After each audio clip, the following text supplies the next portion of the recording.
नमस्कार साथियों, मैं डॉक्टर संदेश मात्रे। आज हम एक अलग विषय के ऊपर बात करेंगे। आपको एक पढ़ाई की टेक्निक बताना चाहता हूँ। हमारे इंस्टीट्यूट के कई सारे विद्यार्थी उस पढ़ाई के सिस्टम को आजमाते हैं।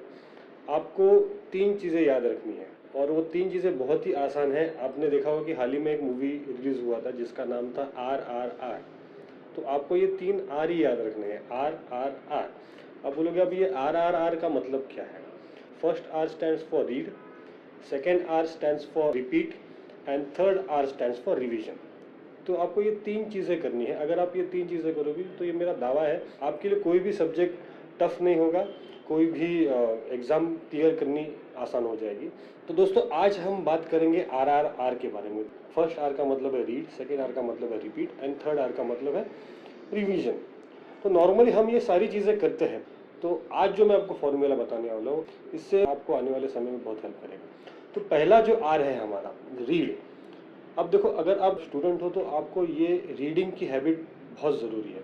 रीडिंग की हैबिट आपको आने वाले ज़िंदगी भर अगर आप रखोगे तो आप कुछ ना कुछ नया सीखते रहोगे। तो रीडिंग से आपको नई चीज़ सीखने को मिलती है। तो आते हैं आपके सिलेबस के ऊपर, जो भी आपका करिकुलम है उसके ऊपर बात करेंगे। स्पेसिफिक सिलेबस रहता है। से फॉर एग्जांपल हिस्ट्री सब्जेक्ट है तो हिस्ट्री सब्जेक्ट का एक टेक्स्ट बुक होता है जो गवर्नमेंट ने दिया होता है, या फिर आप किसी टेक्स्ट बुक को रिफ़र करते हो जिसके रेफरेंस से आपको सारी चीज़ें आपके सिलेबस के हिसाब से मालूम पड़ती है। तो अब आपको करना क्या है, आपको चैप्टर वाइज उस चीज़ को पढ़ना है। तो रीड का मतलब है फर्स्ट आर को जो हमारा है रीड, उसका मतलब है आपको चैप्टर वाइज आप सबको पढ़ना है। और ऑफ कोर्स आई नो आप ये करते भी रहोगे, पर इसमें सबसे पहली बात ये है, मतलब नॉर्मली क्या करते हैं हम फर्स्ट चैप्टर उठाते और पढ़ना शुरू करते, पर अगर आप सही तरीके से देखोगे तो उसमें एक इंडेक्स होता है और उस इंडेक्स में आपको पूरे सिलेबस में कौन सी चीज़ें आने वाली है, आप किस किस चीज़ों को पढ़ने वाले हो और वो क्यों पढ़ने वाले हो, उसका आने वाले समय में आपके लिए क्या इस्तेमाल होने वाला है, ये चीज़ हम छोड़ देते हैं।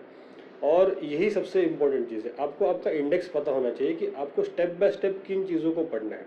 तो ये आपको सबसे पहला आपका टेक्स्ट बुक रीड करना है, टेक्स्ट बुक का जो इंडेक्स होता है उसको रीड करना है। उसके बाद आप एक एक चैप्टर को रीड करना शुरू करोगे। नॉर्मली ये प्रैक्टिस होती है तो कॉलेज में जो टीचर आपको उस सब्जेक्ट को पढ़ा रही है, तो वो टीचर जब उस सब्जेक्ट को पढ़ाती है आपको बताती है कि कल हम चैप्टर नंबर 1 करने वाले हैं, तो आप उस चैप्टर को रीड करके आइए। ऐसा ऐसा क्यों कहा जाता है कि आप उस चैप्टर को रीड करके आइए?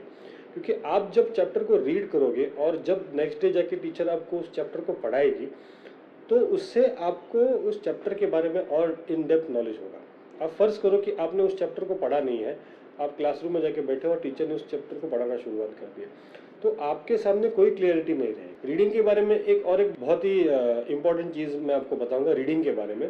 सपोज फॉर एग्जांपल आप कोई नॉवल पढ़ रहे हो या फिर कोई बुक पढ़ रहे हो अपार्ट फ्रॉम योर सिलेबस, जो आपके सिलेबस में नहीं है, अगर आप उसको फर्स्ट टाइम पढ़ोगे तो आपको XYZ चीज़ें पता चल जाएगी।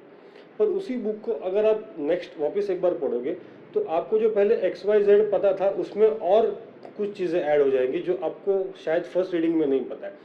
अगर आप उसी बुक को सेकंड थर्ड टाइम पढ़ोगे तो आपको और उसमें नॉलेज मिलता जाएगा। तो ये रीडिंग की खासियत है। आप जितनी उस चीज़ को रीड करोगे उतने उतने आपका नॉलेज 100% डेवलप होगा ही।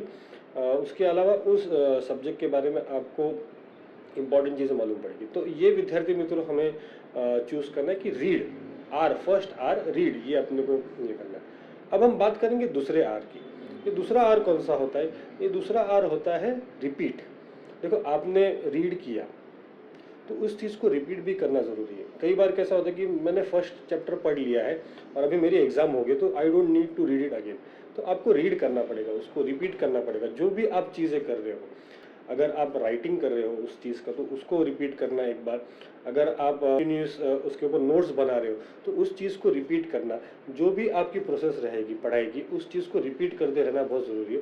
रिपीटेशन से क्या होगा, आपको उसके बारे में अधिक नॉलेज मिलता जाएगा। जैसे कि आपने अपना एक शेड्यूल बना लिया कि आज सुबह मैं इस समय उठूँगा, इस समय मैं पढ़ाई को बैठूँगा, इस समय मैं कॉलेज जाऊँगा, इस समय मैं मेरी बाकी सारी चीज़ें करूँगा। तो उसी तरीके से आपको उस चीज़ को आप रिपीट करते हो ना कि मैंने आज ये किया तो मैं कल भी ये करूँगा। आपने टाइम टेबल बनाया तो आप एक दिन का टाइम टेबल नहीं बनाते। तो you keep on repeating your things again and again. In the same way आपको भी स्टडीज़ के बारे में जो भी आप स्टडीज़ कर रहे हो उस चीज़ को रिपीट किया करो अगेन एंड अगेन, ताकि उस चीज़ में जो कुछ कमियां हैं जो पहले रीडिंग में रह गई है वो शायद आपको सेकेंड रीडिंग में मालूम पड़ी। तो ये सेकेंड जो आर है अपना रिपीट ये करना ज़रूरी है। और आखिरी जो सबसे लास्ट वाला आर है, थर्ड आर, रिवीजन। साथियों, रिवीजन ये बहुत इम्पोर्टेंट काम होता है। आपने साल भर में जो भी चीज़ पढ़ी है उस चीज़ का आपको रिवीजन एंडिंग में करना ज़रूरी है। अगर आप रिवीजन नहीं करोगे, आप उस चीज़ को रिवाइज नहीं करोगे, तो आपको शायद जो 6 महीने पहले आपने जो चीज़ पढ़ी थी उस चीज़ को आप भूल सकते हो। और कई बार ऐसा होता है कि जब भी आप बोर्ड के एग्ज़ाम्स देते हो, जैसे अगर आप 10th के एग्ज़ाम दे रहे हो, 12th के एग्ज़ाम दे रहे हो, या फिर टीवाई के एग्ज़ाम दे रहे हो, तो उसमें पूरे साल का सिलेबस इंक्लूडेड होता है। नॉर्मल एग्जाम में क्या होता है, जैसे अगर आप स्कूल के वगैरह एग्जाम देते हो तो यूनिट टेस्ट अलग होती है, तो यूनिट टेस्ट में अलग पोर्शन होता है, बाद में सेकेंड यूनिट टेस्ट में अलग पोर्शन होता है। तो जो आपने फर्स्ट यूनिट टेस्ट में दिया है वो सेकेंड यूनिट टेस्ट में नहीं होता है। तो उसी तरीके से उसका एग्जैक्टली ऑपोजिट अगर आप बोर्ड की एग्जाम देते हो तो उसमें होता है। तो आपने जो पूरे साल में पढ़ाई की है उसका आपको जो क्वेश्चन पेपर आता है वो आता है। तो इसलिए आपको रिविजन करना बहुत ज़रूरी है। मान लो कि अगर आपने जून के महीने में जब आपका कॉलेज या फिर स्कूल शुरुआत होती है, तो उस समय पे अगर आपने चैप्टर नंबर 1 पढ़ा है, तो उस चैप्टर को जब आप एग्ज़ाम देने जाओगे फेब के महीने में, तब तक आपका वो धुंधला हो गया रहेगा चैप्टर। तो इसके लिए रीड करना है, उस चैप्टर को फिर से रिपीट करना है और रिवीजन करना है। ये 3 चीज़ें बहुत ज़रूरी है साथियों। और रिवीजन एक विद्यार्थी के पूरे करियर में रिवीजन बहुत इंपॉर्टेंट होता है। हम लास्ट मोमेंट रिवीजन भी करते हैं। कई कई सारे साथी मैंने ऐसे देखे हैं कि एग्ज़ाम को जाते समय वो एक बार पूरी बुक को रिवाइज कर लेते हैं। और वो क्यों कर पाते हैं? क्योंकि उन्होंने पूरे साल भर में उस चीज़ को पढ़ा है। एग्ज़ाम के टाइम पे ये आपके पास मौका नहीं होता कि आप उस चीज़ को समझ लो। एग्ज़ाम के टाइम पे आपके पास एक ही मौका है कि आपको जाके आपका जो पेपर है उसको लिखना है और उसमें पूरे साल की जो आपने पढ़ाई की है वो उसमें लिखनी है। तो इसलिए रिवीजन बहुत इंपॉर्टेंट मित्रों। तो मेरा ख्याल है कि आपको ये हमारे 3 आर जो हमने आज डिस्कस किया, जिसके ऊपर आर आर आर, ये 3 चीज़ों के ऊपर आपको वर्क करना है, रीड, रिपीट एंड रिवाइज। और अगर इस चीज़ को आप अच्छी तरीके से फॉलो करोगे तो 100% आप जो है वो एग्ज़ाम में सक्सेसफुल हो जाओगे। ना केवल एग्ज़ाम में, पर आप अगर आप ये आर आर आर तीनों भी चीज़, ये 3 आर अगर आपकी ज़िंदगी में आप अप्लाई करोगे, आपका जो एम है उस एम को पा सकते हैं। आपको अगर हमारा ये वीडियो अच्छा लगा या फिर आपके दिल में कोई डाउट्स है इस वीडियो से लेके, आप नीचे कमेंट सेक्शन में इसके बारे में लिख सकते हैं। हमारा इस चैनल को आप सब्सक्राइब भी कर सकते हैं, क्योंकि हम इस चैनल के ऊपर विद्यार्थी साथियों के लिए नए नए मोटिवेशन चीज़ें हम इसके ऊपर डालते हैं। हमारा लार्ज नंबर ऑफ स्टाफ है जो अलग अलग तरीके से विद्यार्थियों के ऊपर रिसर्च करता है और ये सारे कंटेंट्स बनाता है। आपने इस वीडियो को देखा, इसके लिए बहुत बहुत धन्यवाद। और आशा करता हूँ कि हमारी ये 3 आर है ये आपके ज़रूर काम में आएंगे। धन्यवाद। Thank you very much.